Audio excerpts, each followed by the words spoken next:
Serial అయినా, TV show అయినా, dance programme అయినా ఏదైనా సరే నిఖిల్, కావ్య కలిస్తే వస్తే అది సూపర్ హిట్ అంతలా బుల్లితెరపై ఈ జోడీ ముద్ర పడిపోయింది. గోరింటాకు సీరియల్‌లో ఆడియన్స్‌కి తెగ నచ్చేసిన ఈ జంట తర్వాత 'నీతోనే డాన్స్' సహా ఎన్నో షోస్‌లో కలిసి వర్క్ చేశారు. ఇక ఫెస్టివల్ ఈవెంట్స్‌లో కూడా జంటగా వీళ్ళు తిరగని ఛానలే లేదు. పైగా అప్పట్లో రిలేషన్‌లో కూడా ఉండేవారు. కనుక ఆన్ స్క్రీన్ కెమిస్ట్రీతో పాటు ఆఫ్ స్క్రీన్ కూడా అదిరిపోయేది. అయితే 'బిగ్ బాస్' సీజన్ ఏకి నిఖిల్ అడుగుపెట్టే కొద్ది రోజుల ముందే వీళ్ళకి బ్రేకప్ అయింది.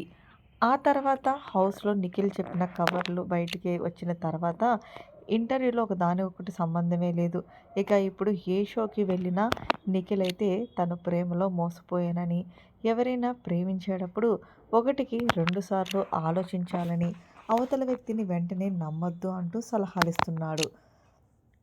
వీరిద్దరూ ఇలా బ్రేకప్ చెప్పుకోగా కొద్ది కాలం క్రితం ఆదివారం 'విత్ స్టార్ మా పరివారంలో' కావ్యశ్రీ అలానే ప్రేమలేఖ రాసిన విషయం అందరికీ తెలిసిందే.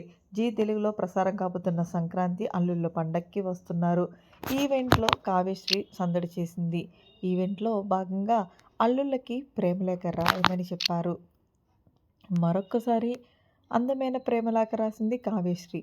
సుధీర్‌పై ఉన్న తన ప్రేమనంతా ప్రేమలేఖ రూపంలో చూపించింది కావ్యశ్రీ. కావ్య ఏం రాసిందంటే, నిప్పు ఓ నిప్పు తను నీదేనని సుధీర్‌కి చెప్పు. నేల ఓ నేల నేను ఇప్పటికీ సుధీర్‌తోనే బతికేలా నా మనసులోని ప్రేమ నీ గుండెల్లోకి చేరిందని ఆశిస్తూ నీ ప్రియురాలు కావ్య ఎస్‌కే అంటూ రాసుకుని వచ్చింది. కావ్యశ్రీ అంటూ చాలా ప్రేమగా సుధీర్‌కి ప్రేమలేఖ రాసింది కావ్యశ్రీ. ఎస్‌కే అంటే ఏంటని షాక్ అయ్యాడు సుధీర్. ఎస్‌కే అంటే సుధీర్, కావ్య అని ప్రదీప్ క్లారిటీ ఇచ్చాడు.